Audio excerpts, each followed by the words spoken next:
तो इससे पहले हम एक पोलो बना चुके थे और सेम टाइम पे हमारे पास 2 पोलो आई हुई थी। तो ये हमारी वाली दूसरी है। वीडियो में दिखाना इसलिए ज़रूरी है क्योंकि काफ़ी लोग कमेंट कर देते हैं कि एक ही गाड़ी की वीडियो 2 बार अपलोड कर दी, तो ऐसा नहीं है। इस गाड़ी की वीडियो हम पहले ही अपलोड कर चुके हैं, तो अगर आपने ना देखी हो तो आप हमारी प्लेलिस्ट में जाके देख सकते हैं, आई बटन पर क्लिक करके देख सकते हैं। तो welcome back to my channel guys. इस बार भी आपके लिए Volkswagen पोलो हम पूरी डेंट पेंट करने वाले हैं। वाइट कलर की गाड़ी है और सेम कंडीशन में है। दोनों पोलो ज़्यादातर ख़राब नहीं थी, दोनों ठीक ठाक थी, लेकिन गाड़ी छोटे मोटे डेंट्स मिला के काफ़ी लुक उसका ख़राब हो गया था, तो उसको फिर से हमने बनाया है। उस गाड़ी में बम्पर और ग्रिल चेंज हुआ था, इस गाड़ी में कुछ नहीं चेंज होगा, तो इसको हम ऐसे ही बनाने वाले हैं।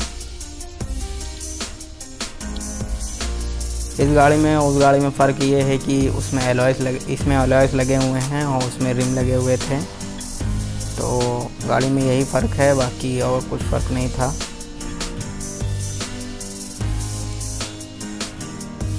बाकी वीडियो में आप कंडीशन देख ही रहे हैं, गाड़ी की कंडीशन क्या है। इसके बम्पर चेंज नहीं करे जाएंगे, बम्पर रिपेयर होंगे। इसके दोनों बम्पर रिपेयर होंगे, उसका एक चेंज हुआ था और ऊपर की ग्रिल चेंज हुई थी, इसमें कुछ नहीं चेंज होगा। तो ये ओवरऑल लुक है इस गाड़ी का। वीडियो ज़्यादा लंबी नहीं है, तो उम्मीद करते हैं आप वीडियो पूरी देखेंगे। अगर आपको वीडियो पसंद आई हो तो लाइक शेयर सब्सक्राइब जरूर करिएगा। अगर चैनल पर नए हो, हमारी वीडियो पहली बार देख रहे हो, सब्सक्राइब करके बेल आइकन जरूर प्रेस कर दिएगा, ताकि जब भी हम कोई वीडियो अपलोड करें तो आप तक नोटिफिकेशन पहुंच जाए। तो वीडियो एंजॉय करें।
अगर आपको लखनऊ के अंदर dent paint interior cleaning polishing से रिलेटेड कोई भी काम कराना हो तो आप हमसे कांटेक्ट कर सकते हैं। हमारे वर्कशॉप डिटेल और व्हाट्सएप नंबर डिस्क्रिप्शन में दिया हुआ है, तो एक बार डिस्क्रिप्शन जरूर चेक करें। और अगर आपने अभी तक हमें इंस्टाग्राम पे फॉलो ना किया हो तो इंस्टाग्राम पे फॉलो कर ले, उसकी लिंक हमारे डिस्क्रिप्शन में मिल जाएगी। तो उम्मीद करते हैं आपको हमारी वीडियो पसंद आई होगी, और अगर पसंद आई हो लाइक शेयर सब्सक्राइब जरूर करें, बेल आइकन प्रेस कर दें ताकि जब भी हम कोई वीडियो अपलोड करें तो आप तक नोटिफिकेशन पहुंच जाए। चलिए आपको गाड़ी दिखाते हैं, गाड़ी बनके कैसी तैयार हुई।